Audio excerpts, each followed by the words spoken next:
Independent चुनाव कोई व्यक्ति कभी जीतता नहीं है। चुनाव में भी मैंने पार्टी को अपनी माँ बताया और माँ से भी गलती हो जाती है। जब तक देश आगे नहीं बढ़ेगा हम लोग तरक्की नहीं कर सकते और हमारी तरक्की के साथ ही देश की तरक्की संभावित है। मोदी जी ने इस देश को जो दिशा दी है, जो दशा दी है, शायद कांग्रेस का कोई व्यक्ति कभी सोच नहीं सकता। मैंने केवल भाजपा को सपोर्ट दे रखा है। 5 साल के लिए हम हरियाणा सरकार के साथ हैं, हरियाणा की सरकार को चलाएंगे।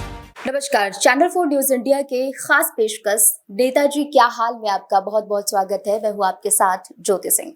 देखिए, लोकसभा चुनावों की जो तैयारियां हैं वो जोरों पर है। इस बीच में हम अभी पृथला विधानसभा में और हमारे साथ मौजूद है नयन पाल रावत। एक परिचय दे देते हैं इनका। ये नयन पाल रावत हैं, विधायक हैं पृथला से। 2019 में आप यकीन माने, हालांकि 9 विधानसभा है फरीदाबाद में, 9 विधानसभा में अकेली 7 विधानसभा में बीजेपी है, 1 विधानसभा में कांग्रेस और 1 विधानसभा में निर्दलीय, यानी कि नयनपाल रावत निर्दलीय से चुनकर आते हैं। तो कह सकते हैं कि काफी लोकप्रिय नेता है। तो इन्हीं लोकप्रिय नेता का आज हम इंटरव्यू करेंगे और आपसे रूबरू करवाएंगे। तो सर, आपका बहुत बहुत स्वागत है हमारे चैनल में। जी, बहुत बहुत धन्यवाद आपके चैनल के लिए। आपने हमारे लिए समय निकाला, आपका शुक्रिया। देखिए सर, ये जो समीकरण है 9 विधानसभा, 7 में अकेली बीजेपी, 1 में कांग्रेस, 1 में निर्दलीय यानी कि आप, क्या ये समीकरण लोकसभा चुनावों में भी देखने को मिलेगा? देखिए, लोकसभा चुनाव का जो समीकरण है वो अपने आप में कांग्रेस और भाजपा के साथ जो ना मिलता हुआ जाता हुआ नजर आता है। जहां तक इंडिपेंडेंट चुनाव की बात है, इंडिपेंडेंट चुनाव कोई व्यक्ति कभी जीतता नहीं है और कोई भी चुनाव चाहे किसी टिकट पे या गैर टिकट पे अगर आदमी जीतता है तो जनता के आशीर्वाद से जीतता है। और जनता जनार्दन का आशीर्वाद मेरे जैसे छोटे से किसान के बेटे के साथ बहुत ही अच्छी तादाद में अच्छे तरीके से रहता है। आशीर्वाद मुझे हर समय मिलता है। लोकसभा चुनाव का मैं इसलिए इसमें जिक्र नहीं करूंगा कि क्योंकि ना तो मैं लोकसभा चुनाव लड़ रहा हूं और ना ही कोई अन्य इंडिपेंडेंट अभी मैदान में है। तो मैं तो अगर आप विधानसभा की बात करेंगे तो विधानसभा चुनाव मुझे मेरी जनता जनार्दन ने, क्योंकि 2014 का चुनाव में भाजपा के टिकट पे मात्र छोटे से मार्जिन से 1179 वोट से हार गया था और 19 में मेरी टिकट कट गई थी किन्हीं कारणों से। तो जनता का जुनून देखते बनता था, जनता का प्यार आशीर्वाद मेरे साथ है और था। और है का मतलब ये है कि इतने दिनों के बाद, 4.5 साल के बाद भी मैं जनता जनार्दन के प्यार को किसी कीमत पर कम नहीं कर पाया। इवन देन हजारों हजारों की तादाद में मैंने नए साथियों को अपने साथ जोड़ा है।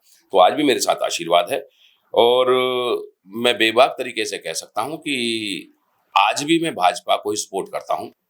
और लोकसभा चुनाव में हमारे यहाँ से प्रत्याशी हैं कृष्णपाल गुर्जर जी, मैं उनके साथ पूरी तन्मयता के साथ लगा हुआ हूँ। कहीं छोटी मोटी अगर कोई नेगेटिविटी भी है तो उसका भी मैं सामना करता हूँ, लोगों को समझाता हूँ कि पहले के सांसद और अब के सांसद में अंतर अगर आप जानते हैं, पहले की सरकारों में और अब की सरकार में अगर आप जनता अंतर जानते हैं। और मैं बड़े अच्छे प्लेटफॉर्म पे भी खड़ा होकर कहता हूँ कि कांग्रेस और भाजपा की नीति और रीति में इतना बड़ा अंतर है। कांग्रेस को मैं देशद्रोहियों की पार्टी मानता हूँ और भारतीय जनता पार्टी को, इसके नेताओं को देशभक्तों की पार्टी है। तो इसलिए देशभक्तों के साथ हमें और हमारी जनता को चलना है, चलना चाहिए। अलग हालत की आप निर्दलीय हैं, पर चर्चा है कि आपको बीजेपी का सपोर्ट मिल रहा है। तो क्या ये सपोर्ट आगामी विधानसभा में, उम्मीद है कि आपको बीजेपी से टिकट मिलेगा? देखिए, बीजेपी का सपोर्ट मुझे नहीं मिल रहा, बीजेपी को मैंने सपोर्ट किया हुआ है। और जहां तक 2009 का चुनाव, 2014 का चुनाव मैंने भाजपा की टिकट पे लड़ा और भारतीय जनता पार्टी से मैं कभी विमुख नहीं हुआ, कभी अलग नहीं हुआ, कभी मैंने उनके लिए बुरा भला नहीं बोला। इवन देन चुनाव में भी मैंने पार्टी को अपनी माँ बताया और माँ से भी गलती हो जाती है ये कहा। और अपना पर्चा भरने से पहले तत्कालीन मुख्यमंत्री महोदय माननीय मनोहर लाल जी को ये आश्वस्त किया था कि आपकी सीटें जितनी भी आए, मैंने कदम बढ़ा दिया है, मैं चुनाव लड़ूंगा, मैं चुनाव जीतूंगा और आपके साथ आकर बैठूंगा। क्योंकि I like Bhajpa, I like nation. और नेशन को मैं जब पसंद करता हूं, उसी के साथ साथ मैं भाजपा को पसंद करता हूं कि राष्ट्रीय भक्ति, देशभक्ति हमारे खून में, हमारे जज्बे में है और होनी चाहिए। और ये सपना पूरा केवल भारतीय जनता पार्टी कर सकती है। तो इसलिए मैं भाजपा को सपोर्ट कर रहा हूं। भारतीय जनता पार्टी का सपोर्ट का तो मुझे अब 2024 के चुनाव में पता लगेगा कि वो मेरे विषय में क्या सोचती है, क्या टिकट देती है, नहीं देती है, वो बाद का विषय है। लेकिन आज का विषय केवल ये है कि भारतीय जनता पार्टी के सांसद को, माननीय मोदी जी को यहाँ से जिताकर, कृष्णपाल जी को, माननीय मोदी जी को मजबूत करना है, इस देश को मजबूत करना है। अच्छा, एक सवाल मैं आपसे ना फिर से पूछना चाहूंगी, क्योंकि हम अगर किसी पार्टी को सपोर्ट करते हैं, कहीं ना कहीं हमारी विचारधारा उस पार्टी की विचारधारा मिलती है, इसलिए वो व्यक्ति उस पार्टी को सपोर्ट करता है। आपकी कौन कौन सी ऐसी विचारधारा और बीजेपी की कौन कौन सी ऐसी विचारधारा है जो आपस में मिल जाती है? जी, निश्चित तौर पर आपने बहुत अच्छा सवाल किया। देखिए, भारतीय जनता पार्टी के लिए नेशन फर्स्ट, देश प्रथम, पार्टी का जो काम है, पार्टी की जिम्मेवारी है, वो सेकंड, और जो स्वयं है अंतिम व्यक्ति, वो अंत में है। यानी जो व्यक्ति का कोई भी लालच है, कोई अपना साथ है, विश्वास है, कोई भी जो उसको है, वो अंत में है। देश पहले, और देश पहले है तो मैं भी अपने देश से बहुत प्यार करता हूँ, और मैं बहुत सारे लोगों को इस बात के लिए सलाह देता हूँ कि जब तक देश आगे नहीं बढ़ेगा, हम लोग तरक्की नहीं कर सकते, और हमारी तरक्की के साथ ही देश की तरक्की संभावित है। और इसीलिए भारतीय जनता पार्टी, जैसे अगर मैं 2 उदाहरण आपको दूँ, जैसे मैं अटल हूँ, मैंने एक पिक्चर देखी है और उसमें सब कुछ दिखाया गया है कि कैसे कश्मीर के लिए हमारे श्यामा प्रसाद मुखर्जी ने बलिदान दिया, जेल में रह कर के यातना सहन की, और यातना सहन करने के साथ-साथ उनका देहावसान भी और देहांत भी उसी जेल में हुआ। तो और इसी प्रकार से जैसे वीपी सिंह की तत्कालीन गवर्नमेंट से माननीय अटल बिहारी वाजपेयी जी ने, जो उस समय सरकार में कोalition में शामिल थे, और शामिल होने के साथ-साथ उन्होंने जब हमारे कार सेवकों पर मंदिर के जो हमारे कार सेवक जा रहे थे, उन पे गोलियों की बौछार हुई, उन पर लाठीचार्ज हुआ, और उन्होंने कितने आसान तरीके से सरकार का साथ छोड़ दिया और ये कह दिया कि जिस दिन भारतीय जनता पार्टी की सरकार आएगी, उस दिन अपने दम पर सरकार आएगी, उसी दिन हम मंदिर बनाएंगे, और राम मंदिर का निर्माण भी हुआ।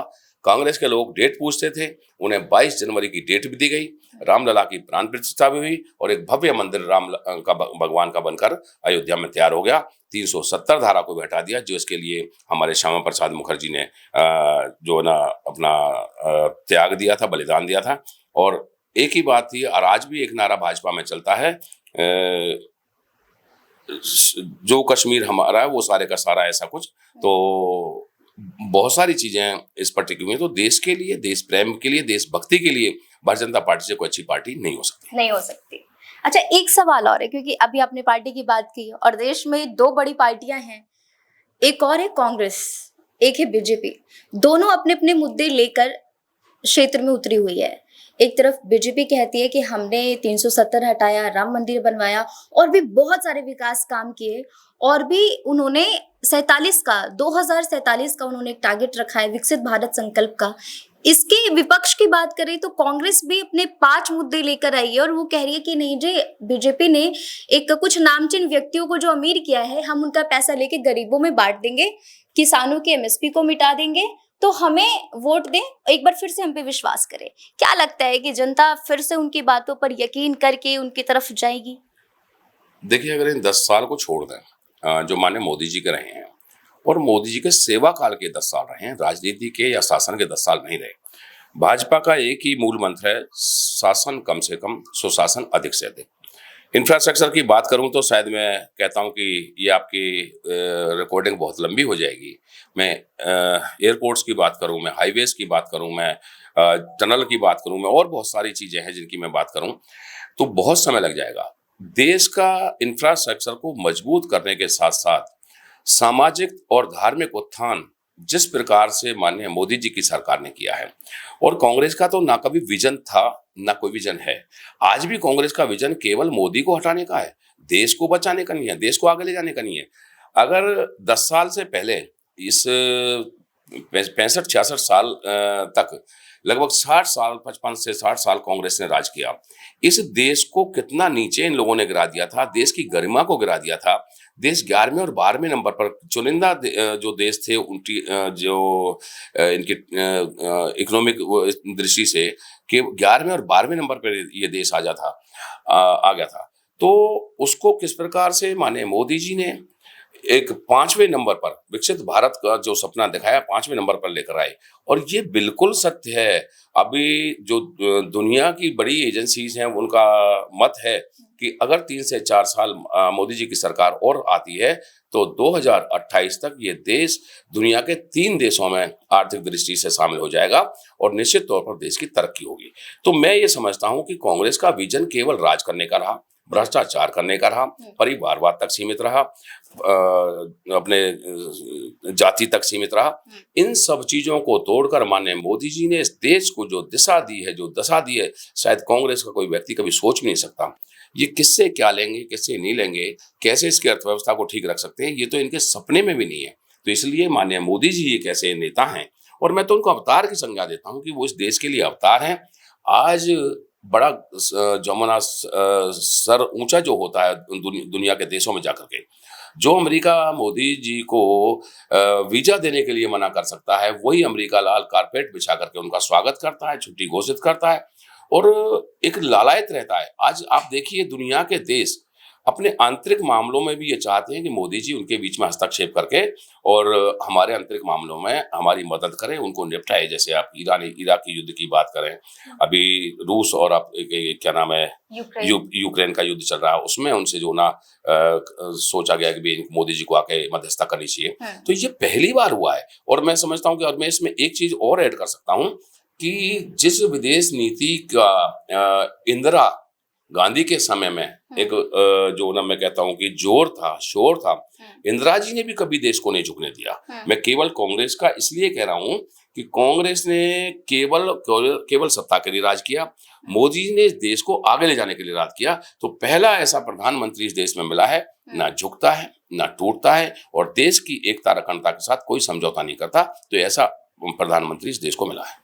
अच्छा, दर्शकों को एक बात हम और इसमें ऐड करेंगे, आपको जानकारी होगी कि ये जो हमारे साथ अभी विधायक जी हैं, ये नेताजी निर्दलीय से हैं और जाहिर सी बात है वर्तमान में विधायक भी हैं। तो किसी भी पार्टी का पक्ष लेना, कहा जाता है कि आपको टिकट मिलने की थोड़ी सी वो है, उम्मीद है, तब हम किसी पार्टी की तारीफ करते हैं। मैं आपको बता दूं कि वर्तमान में विधायक हैं, निर्दलीय से इन्होंने जीत भी हासिल की है। इसके बावजूद आप बीजेपी के कार्यों को आप बताते हो, तो इससे ये निकल कर आता है कि आप तहे दिल से या तो आप बहुत जेन्युइन इंसान हैं और आप बीजेपी के कार्यों की सराहना करते हैं।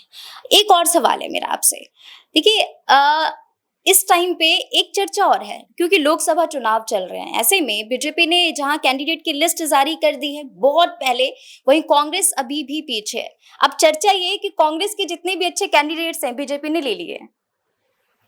देखिए, हर किसी का मन और मत होता है और ये एक हवा होती है और ये भाजपा की तो हवा नहीं, आंधी है।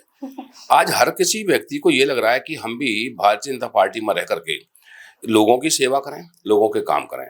कांग्रेस के पास उम्मीदवार ना तो आना चाहता है, ना कोई टिकट लेना चाहता है। एक प्रकार से जैसे बॉल को इधर से उधर दूसरे पाले में डालते हैं, ऐसे जो ना लोग डालते फिर रहे हैं। नेताओं की हिम्मत नहीं बन रही कि कैसे भाजपा के लोगों के सामने, क्योंकि सारी आज की जो पीढ़ी है वो पढ़ी लिखी है। 21वीं सदी में देश आ गया है, लोग पढ़े लिखे हैं। ट्विटर, फेसबुक और इसके मीडिया के माध्यम से, सब सोशल मीडिया के माध्यम से हर व्यक्ति तक हर बात पहुंचती है। तो देश अच्छी तरह जान चुका है कि मोदी जी के हाथों में भारत पूरी तरह से सुरक्षित है, सुसज्जित है, आगे बढ़ रहा है और आगे बढ़ेगा और निश्चित तौर पर 2047 का पूरी दुनिया की शक्ति भारत बनेगा। तो ये बात लोगों के मन में बैठ चुकी है और कोई अपने अपने तरीके से अपनी अपनी जगह ढूंढ करके जो जहां से सुरक्षित महसूस करता है। देखिए, मैं आपको बड़े खुले मन से बात कहता हूं कि मैं भारतीय जनता पार्टी का सदस्य तक नहीं हूं। मैंने केवल भाजपा को सपोर्ट दे रखा है 5 साल के लिए कि भाई हम हरियाणा सरकार के साथ हैं, हरियाणा की सरकार को चलाएंगे। ना मैं कोई राष्ट्रीय लेवल का नेता हूं, लेकिन मेरे विचार मेरे देश की उन्नति के साथ बढ़ते हैं, मेरे देश की प्रगति के साथ बढ़ते हैं, उनसे मेरे विचार मिलते हैं और इसलिए मेरे विचार भारतीय जनता पार्टी के साथ मिलते हैं। और भाजपा ही एक ऐसी पार्टी है, इन्होंने कहा कुछ परिवारों के लिए काम करती है। देखिए, कोई व्यापारी आदमी है, वो सदा से व्यापार करता आया है।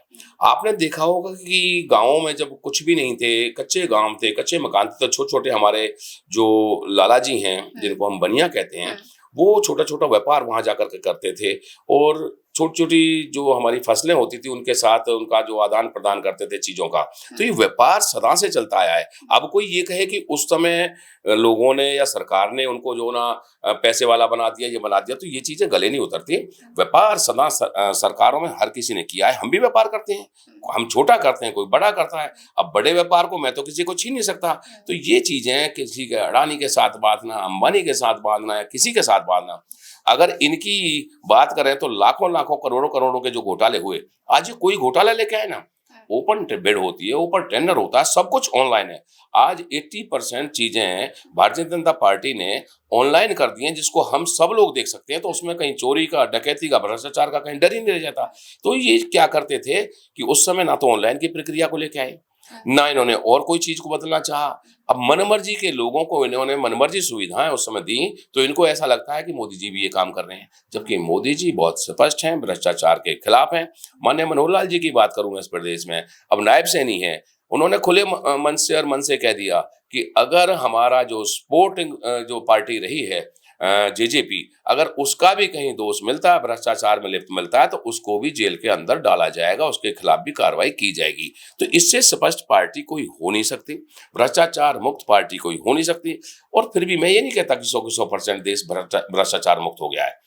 भ्रष्टाचार को खत्म करने में 70 साल की जड़ें भ्रष्टाचार की हमारे देश के नीचे तक पहुंच गई हैं। उनको काटने में समय लगेगा, उनको ठीक करने में समय लगेगा।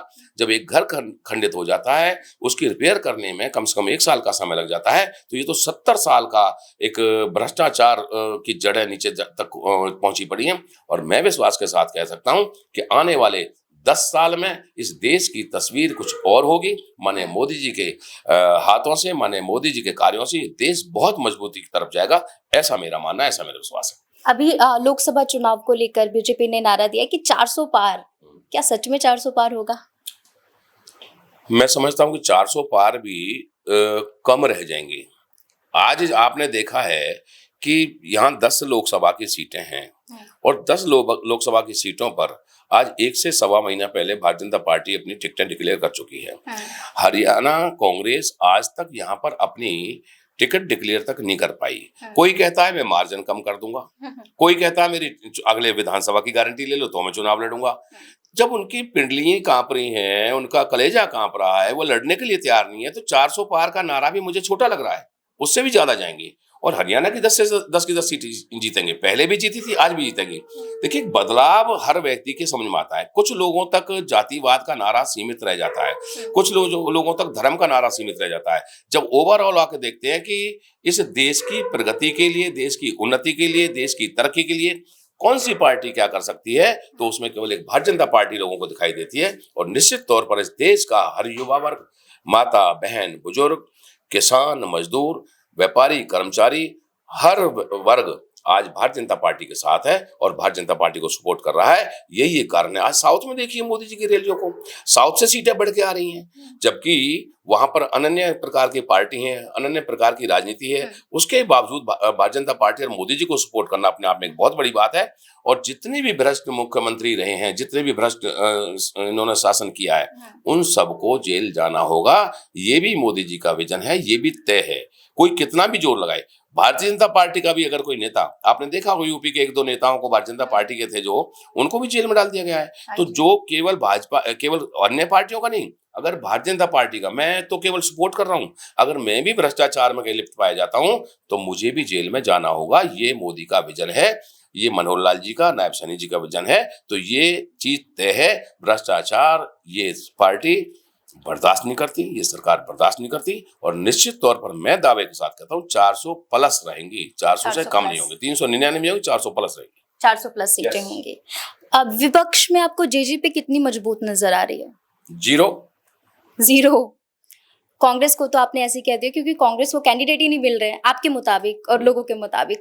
एक चीज और है, कांग्रेस कह रही है कि कैंडिडेट इसलिए नहीं मिल रहे हैं क्योंकि बीजेपी ने हमारे कैंडिडेट्स को बुला लिया है, अपनी पार्टी में शामिल कर लिया है। 2 चीजें हैं। पहली चीज ये है कि कुछ लोग ये भी कह रहे हैं कि बीजेपी में वही लोग शामिल हो रहे हैं जिन्हें जेल नहीं जाना है। देखिए, ये चीजें सदा से, अगर ऐसा होता तो ये सारे जो आज के समय में अधिकारी हैं, ईडी है, सीआईडी है, अन्य चीजें, इनकम टैक्स है, ये आज पैदा नहीं हुए, ये कांग्रेस के समय से भी एजेंसियां बनी हुई हैं। अगर ऐसा होता तो भारतीय जनता पार्टी तो आज सत्ता में नहीं होती। 10 साल का राज कर दिया भारतीय जनता पार्टी ने। उससे पहले कांग्रेस का राज रहा है, अन्य प्रधानमंत्री रहे हैं, चाहे वीपी सिंह की बात करूं, चाहे मोरारजी देसाई की बात करूं, चाहे अन्य की बात करूं। हाँ, कांग्रेस का तानाशाह रवैया उस समय देखने को जरूर मिला। जब इंदिरा गांधी जी की गवर्नमेंट उस समय गिर रही थी तो उन्होंने रातों रात इमरजेंसी लागू करके भाजपा सहित अन्य नेताओं को अंदर कर दिया। ये तानाशाही रवैया होता है। मोदी जी का रवैया किसी के लिए तानाशाह नहीं है। जिसको अच्छा लगता है कि हम पार्टी में जाकर ग्रोथ कर सकते हैं, और हर किसी का मन होता है मैं एमएलए बनूं, मैं एमपी बनूं। जहां हार का डर सता रहा हो तो उससे अच्छा लोग समझते हैं कि मैं भाजपा में जाकर कम से कम अपनी साख बचा लूं। तो जितने भी लोग भाजपा में शामिल हो रहे हैं वो केवल अपनी साख बचाने के लिए और लोगों की सेवा करने के लिए आ रहे हैं। और अभी मैंने बताया कि चाहे ईडी हो, चाहे इनकम टैक्स हो या अन्य एजेंसी थी, ये पहले भी थी, आज भी हैं। पहले भी केंद्र सरकार के अधीन रहती थी, आज भी केंद्र सरकार का अधीन है। और अगर ऐसा होता तो भारतीय जनता पार्टी की सरकार कभी भी इस देश में ना बनती, क्योंकि उन पर कांग्रेस की लगाम थी, कांग्रेस के लोगों की लगाम थी, और वो उसी से उनका काम कराते हैं। हमारे प्रधानमंत्री स्वर्गीय इंदिरा गांधी ने एक नारा दिया था, गरीबी भगाओ। उस नारे के साथ एक बार फिर से गरीबी हटाओ को लेकर प्रियंका गांधी, राहुल गांधी मैदान में उतरे हुए हैं। मैं वही कह रहा था, अगर मैं योजना परियोजना की बात करूं, आज 5 लाख रुपए तक का जो इलाज है, जिसकी इनकम 1,80,000 रुपए सालाना से कम है, उसका मुफ्त इलाज मोदी जी की सरकार में होता है। लाखों करोड़ों लोगों के घर में नल से जल, ये मोदी जी की सरकार में हुआ है। लाखों माताओं बहनों को सिलेंडर के साथ कनेक्शन, ये मोदी जी की सरकार में हुआ है। आपने पहले की सरकारों में देखा होगा, अगर घर में शादी होती थी तो अन्य जो चूल्हे पर रूटीन की बात तो छोड़ दीजिए, किचन में शादियों में भी सिलेंडर के लिए मशक्कत करनी पड़ती थी। ये सारी सुविधाएं देना, ये भारतीय जनता पार्टी का काम है। अगर आप ये कह रहे गरीबी हटाओ की बात करते हैं, इनके उस समय के प्रधानमंत्री स्वर्गीय राजीव गांधी जी कहा करते थे कि गांवों के विकास के लिए केंद्र से 1 रुपया चलता है और जाते जाते सतह पे 10 पैसे हो जाता है। आज ऑनलाइन सिस्टम के माध्यम से चाहे किसान के सपोर्ट के लिए 6,000 रुपया सालाना मिलना हो, चाहे किसी की पेंशन हो, ये मरे हुए की पेंशन देते थे, ये अन्य अन्य चीजों में घपला करते थे। अगर किसी को पेंशन बनवानी होती थी तो उसके साल 2 साल के पैसे तो एडवांस जो है ना भ्रष्टाचार में उससे पहले ले लिए जाते थे, तो तब उसकी पेंशन बनती थी। आज ऑनलाइन पेंशन आना, किसान की फसल का पैसा खाते में आना, ये सारी चीजें ऑनलाइन करना ही भ्रष्टाचार को रोकना है। इन्होंने गरीबी को नहीं हटाया, इन्होंने तो गरीबों को हटाने का काम किया। केवल उनको छोटे छोटे जो लॉलीपॉप देते थे और उनसे वोट हासिल करते थे। आज वो वोट का राज, वोट की चीजें सब खत्म हो चुकी हैं। आज व्यक्ति अपने मन से वोट देता है, आज सत्ता के लिए नहीं सेवा के लिए वोट देता है। तो इन्होंने गरीबी हटाने का नारा, वो ड्रामा था, मैंने अभी आपको बताया, जिसका देश का प्रधानमंत्री ये मान रहा हो कि 1 रुपया चलता है और 15 पैसे लगता है, तो इससे बड़ी विडंबना क्या होगी, कैसे गरीबी हटेगी। आज कोई एमएलए मंत्री बीच में नहीं होता, सबकी पेंशन ऑनलाइन है, ऑनलाइन बनती है, किसान का पैसा ऑनलाइन खाते में जाता है। हरियाणा 24 फसलों को एमएसपी पर खरीदने वाला पहला प्रदेश है और 24 घंटे में उसका भुगतान उसके खाते में होता है। ये किसानों पर लाठीचार्ज करते थे, कभी यूरिया इनको समय पे नहीं दे पाए, कभी डीएपी समय पे नहीं दे पाए, कभी बीज खाद समय पे नहीं दे पाए। ये किस बात से किसान की बात करते हैं, मजदूर की बात करते हैं, कैसे ये गरीबी हटा सकते थे। आज मैं समझता हूँ कि अगर हमारा जो जीडीपी है, अगर वो ग्रोथ की है, अगर वो 11वें नंबर से 5वें नंबर पर प्रति व्यक्ति आय पहुंची है, तो 5वें नंबर पर हमारा देश अगर दुनिया में आया है, तो ये ही गरीबी हटाने का काम है। यही गरीबों को न्याय देने का काम है। ये तो न्याय की बात भी करते हैं, जिन्होंने आजीवन अन्याय इस देश के लोगों के लिए किया, आज वो लोगों को न्याय दिलाने की बात करते हैं जिनके परिवारों में न्याय नहीं हुआ। आप देखोगे कि देश का प्रधानमंत्री होते हुए माननीय मनमोहन सिंह से भरी सभा में वो पत्र लेकर के फाड़ देना राहुल गांधी द्वारा, ये किस प्रकार से इस देश को ठीक कर सकते हैं। इनका प्रधानमंत्री का, आज हमारे प्रधानमंत्री के सामने कोई करके दिखाए नहीं, कोई भी बड़े से बड़े नेता नहीं कर सकता, क्योंकि ये केवल सत्ता के लिए, शासन के लिए नहीं है, लोगों को न्याय के लिए, लोगों के सुशासन के लिए पार्टी बनी है। भ्रष्टाचार को मुक्त करने के लिए, जातिवाद को दूर करने के लिए, और हर व्यक्ति तक केंद्र और प्रदेश की सरकारों का लाभ पहुंचे, ये सरकारें उस बात के लिए बनी हुई है। तो मैं समझता हूं कि कांग्रेस का जो खेल है वो खत्म हो चुका है। आज ये इंडिया गठबंधन की बात करके चलते हैं, 30-30, 20-20, 25-25 पार्टियों को साथ लेके चलते हैं। भाई, अगर तुम इतने समय से राज कर रहे थे, तुम तो अपनी जो पहचान है वो भी नहीं बचा पाए। तुमने तो अपनी पहचान को ही मिटा दिया सबके साथ मिलकर के। आज छोटी सी लालू की पार्टी है, वहां खड़े हैं, अखिलेश की पार्टी है, वहां खड़े हैं। अरे भाई, तुमने इतने साल राज किया है, अगर इस देश के लोगों के लिए कुछ किया होता, जैसे मैं आपको अपना उदाहरण देता हूं, मैंने मेरे लोगों को अपने 4.5 साल के सेवा काल में भगवान का दर्जा देकर हर तरह की सुविधाएं सरकार से भी और पर्सनली भी उनको दी हैं। प्यार भी दिया है, मान भी दिया है, और जो अन्य सुविधाएं मैंने वो भी देने का काम किया है रोजमर्रा की। अगर किसी व्यक्ति के घर में शादी है, घर में परेशानी है, घर में कोई और चीज है, तो ये नयन पाल रावत उनके साथ हाजिर रहता है। यही कारण है कि लोग मुझे मन से प्रेम करते हैं। तो आज मोदी जी को लोग मन से प्रेम करते हैं, क्योंकि मोदी जी ने जो कुछ किया इस देश के लोगों के लिए किया। इस देश के 140 करोड़ लोगों का परिवार ही मोदी जी का परिवार है। माननीय मनोहर लाल जी ने अभी मुख्यमंत्री रहते हुए अपनी सरकार को छोड़ दिया, मुख्यमंत्री के पद को छोड़ दिया, और ऐसे परिवार के व्यक्ति को मुख्यमंत्री का पद दे दिया जो कभी सोच ही नहीं सकते थे, नायब सैनी जी को। तो ये तो केवल सत्ता के लिए जो ने कुछ पद हासिल नहीं करते, ये सेवा के लिए करते हैं, और एक हर व्यक्ति को अनन्य प्रकार की सुविधाएं कैसे मिले इस बात की चिंता करते हैं। आपने इनडायरेक्टली एक बात आपने कही थी कि डिजिटल इंडिया होने की वजह से देश के अंतिम पायदान पे खड़ा व्यक्ति भी लाभ उठा रहा है योजनाओं का। तो आपने कितना लाभ उठाया है हम दर्शकों से भी जानेंगे। कमेंट बॉक्स में बताएं कि योजनाओं का किस तरीके से आपको लाभ मिल रहा है, और अभी देश में केंद्र में जो सरकार है उस सरकार से आप कितने खुश हैं, उनके कार्यों की आप किस तरीके से सराहना करते हैं, और आगे आप अपने किस प्रत्याशी का इंटरव्यू चाहते हैं ये हमें जरूर बताएं। तो आपका बहुत बहुत धन्यवाद हमें समय देने के लिए, इतनी चर्चा करने के लिए, और देश के विकासशील कार्यों को बताने के लिए आपका बहुत बहुत धन्यवाद। मैं ज्योति सिंह आपसे लूंगी इजाजत, फिर मिलेंगे हम नेताजी क्या हाल में अगले एपिसोड में। धन्यवाद।